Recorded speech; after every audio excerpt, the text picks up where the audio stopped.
Assalamualaikum warahmatullahi wabarakatuh.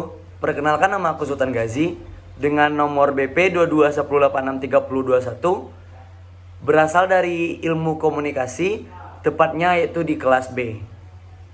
Nah, teman-teman semua, kali ini aku mau jelasin tentang materi kebenaran dan asas-asas pemikiran dalam ilmu logika dari mata kuliah dasar-dasar logika dengan dosennya yaitu Bapak Muhammad Taufan Arifuddin. Nah, yang pertama itu aku mau ngejelasin dulu tentang kebenaran dalam logika. Kebenaran ialah persesuaian antara pengetahuan dan objeknya. Pengetahuan yang benar adalah pengetahuan yang sesuai dengan objeknya. Maksud dalam hidup kita ini untuk mencari kebenaran. Nah, kebenaran ini menurut Kamus Besar Bahasa Indonesia adalah sebuah keadaan yang cocok dengan keadaan sesungguhnya. Sementara menurut pandangan lain dari Syafi'i mengatakan bahwa kebenaran itu adalah kenyataan. Kenyataan yang dimaksud itu tidak selalu seharusnya terjadi. Kenyataan yang terjadi bisa saja berbentuk ketidakbenaran atau keburukan. Jadi ada dua pengertian kebenaran, yaitu kebenaran yang berarti nyata-nyata di satu pihak dan yang kebenaran dalam artian lawan dari keburukan atau ketidakbenaran. Nah, kebenaran adalah kenyataan yang benar-benar terjadi kan? Pernyataan ini pasti dan tidak dapat dipungkiri lagi. Karena manusia selalu ingin tahu tentang kebenaran. Karena hanya kebenaranlah yang bias memuaskan rasa ingin tahu. Dan dengan kata lain, tujuan pengetahuan itu adalah mengetahui kebenaran.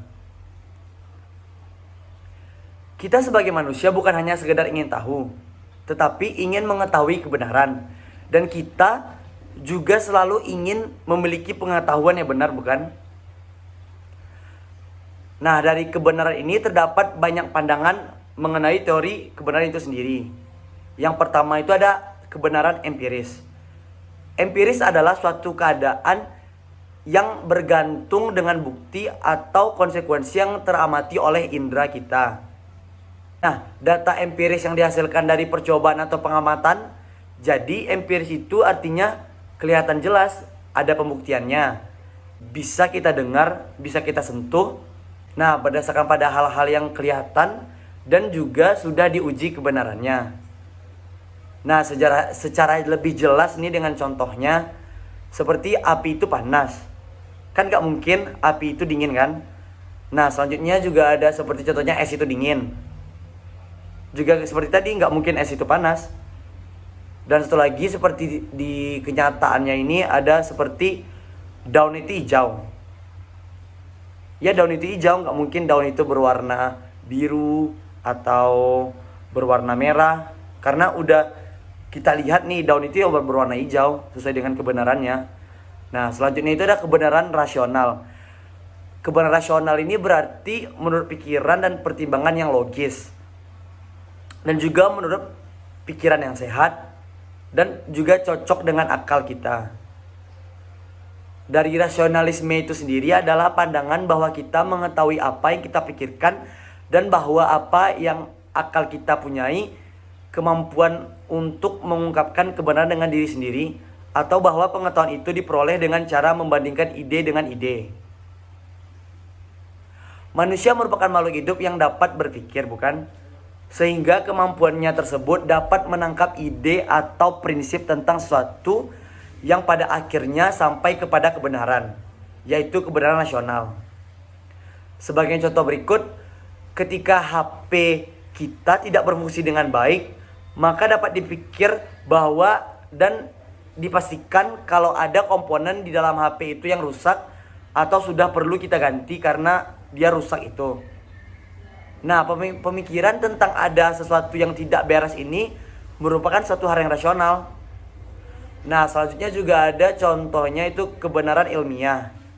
Kebenaran ilmiah merupakan kebenaran yang muncul dari hasil penelitian ilmiah dengan melalui prosedur baku berupa tahapan-tahapan untuk memperoleh pengetahuan ilmiah yang berupa metodologi ilmiah yang sesuai dengan sifat dasar ilmu. Oleh karena itu, kebenaran ilmiah sering disebut sebagai kebenaran relatif. Sifat dari kebenaran ini sesuai dengan sifat keilmuan itu sendiri yang dapat berubah sesuai dengan perkembangan hasil penelitian. Karena sesuatu teori pada masa tertentu bisa jadi merupakan kebenaran, tetapi pada masa berikutnya bisa jadi sebuah kesalahan besar. Seperti contohnya, kan ditetapkan bahwa dalam pengetahuan itu bumi itu bulat dan tidak datar. Nah, dalam waktu-waktu baru-baru ini ada yang mengatakan bahwa bumi itu datar, bukan bulat. Nah, contoh selanjutnya yaitu ada kebenaran religius. Kebenaran religius itu merupakan kebenaran ilahi. Kebenaran ini bersumber dari Tuhan. Kebenaran ini disampaikan melalui wahyu. Nah, manusia bukan semata makhluk jasmani yang ditentukan oleh hukum alam dan kehidupan saja. Ia juga makhluk rohaniah sekaligus pendukung nilai. Kebenaran tidak cukup diukur dengan interest atau rasio individu, akan tetapi harus bisa menjawab kebutuhan dan memberi keyakinan pada seluruh umat. Karena itu kebenaran haruslah mutlak berlaku sepanjang sejarah manusia. Contoh kebenaran religius yaitu adanya Alkitab dan juga Al-Quran. Nah, selanjutnya yaitu tentang penjelasan asas dalam ilmu logika. Dalam aktivitas berpikir kita tidak boleh melalaikan patokan pokok yang oleh logika disebut sebagai asas berpikir. Asas sebagaimana kita ketahui adalah pangkal atau asal dari mana sesuatu itu muncul dan dimengerti. Maka asas pemikiran adalah pengetahuan di mana pengetahuan lain muncul dan dimengerti. Kapasitas asas ini bagi kelurusan berpikir adalah mutlak. Dan salah benarnya suatu pemikiran tergantung terlaksananya tidaknya asas-asas ini. Nah, asas pemikiran ini dapat dibedakan menjadi 3. Yang pertama yaitu asas identitas. Asas identitas ini adalah dasar dari semua pemikiran dan bahkan asas pemikiran yang lain. Kita mungkin tidak dapat berpikir tanpa adanya asas ini. Prinsip ini mengatakan bahwa sesuatu itu adalah dia sendiri, bukan lainnya. Jika kita mengakui bahwa sesuatu itu G, maka ia adalah G, bukan A, B maupun C. Bila kita beri perumusan akan berbunyi, bila proporsi itu benar, maka benarlah dia. Nah, yang selanjutnya itu ada asas kontradiksi.